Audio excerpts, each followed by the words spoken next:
فرمان مصطفیٰ صلی اللہ علیہ وآلہ وسلم۔ پیارے آقا حضرت محمد صلی اللہ علیہ وآلہ وسلم نے ارشاد فرمایا، جس نے لوگوں کے دلوں کو اپنے جال میں پھانسنے کے لیے عمدہ گفتگو سیکھی، اللہ تعالیٰ قیامت کے دن نہ ان کی فرض عبادت قبول فرمائے گا اور نہ ہی نفل۔ رسول اللہ صلی اللہ علیہ وآلہ وسلم نے فرمایا، اذان کے بعد مجھ پر درود بھیجو اور اللہ تعالیٰ سے میرے لیے وسیلے کی دعا کرو۔ جو آدمی میرے لیے وسیلہ جنت کا سب سے اعلیٰ درجہ ہے کی دعا کرے گا، قیامت کے دن اس کی سفارش کرنا مجھ پر ضرور ہو جائے گا۔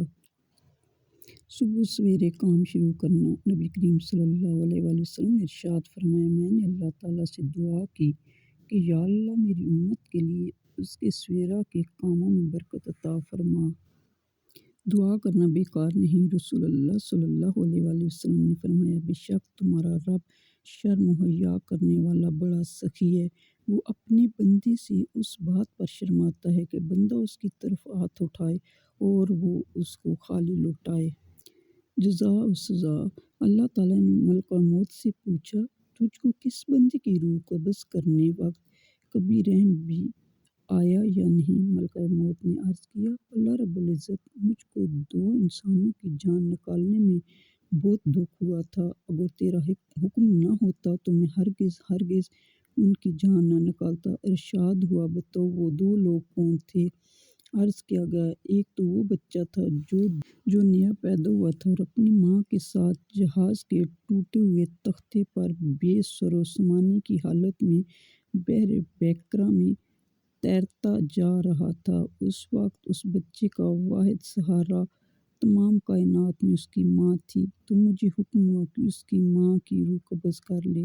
اس وقت مجھے اس بچے پر بے حد رحم آیا تھا، کیونکہ اس بچے کا اس کی ماں کے سوا کوئی دوسرا خیر خواہ نہ تھا اور بھوکا پیاسا بچہ اپنی ماں کے دودھ کے لیے ترس رہا تھا۔ اور باری تعالیٰ دوسرا ایک بادشاہ تھا جس نے ایک شہر کمال آرزو سے ایسا بنوایا تھا کہ ویسا شہر دنیا میں کہیں نہ تھا۔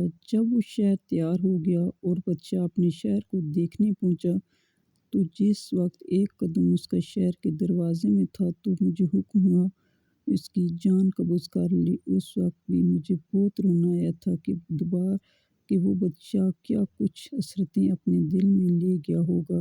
اللہ تعالیٰ نے فرمایا، عزرائیل، تمہیں ایک ہی شخص پر 2 بار رحم آیا ہے، کیونکہ یہ بادشاہ وہی بچہ شداد تھا جس کو ہم نے بغیر ماں باپ کے بنا کسی سہارے کے سمندر کی تیز و تند لہروں اور طوفانوں میں بھی محفوظ رکھا اور اس کو عصمت و ثروت کی بلندیوں پر پہنچایا، اور جب اس مرتبے کو پہنچا تو ہماری تابعداری سے منہ موڑا اور تکبر کرنے لگا اور اپنی سزا کو پہنچا۔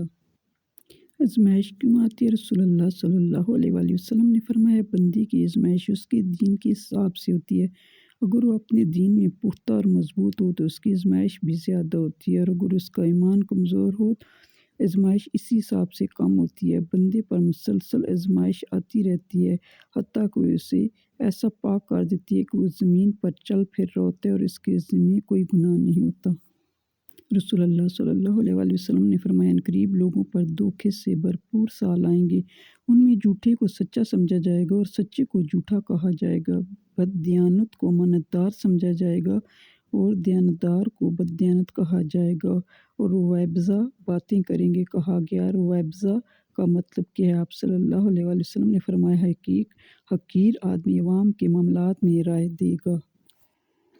کثرت سے سجدہ کرنا۔ رسول اللہ صلی اللہ علیہ وآلہ وسلم نے فرمایا، کثرت سے سجدہ کیا کرو، کیونکہ جب تم صرف اور صرف اللہ کے لیے سجدہ کرو گے تو اللہ تعالیٰ اس کے بدلے تمہیں 1 درجہ بلند کرے گا اور تمہارا 1 گناہ معاف کرے گا۔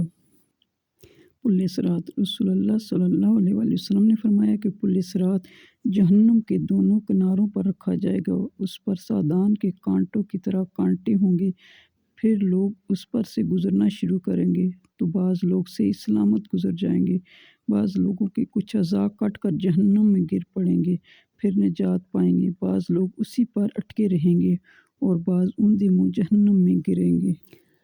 عاجزی اختیار کرنے کا اجر۔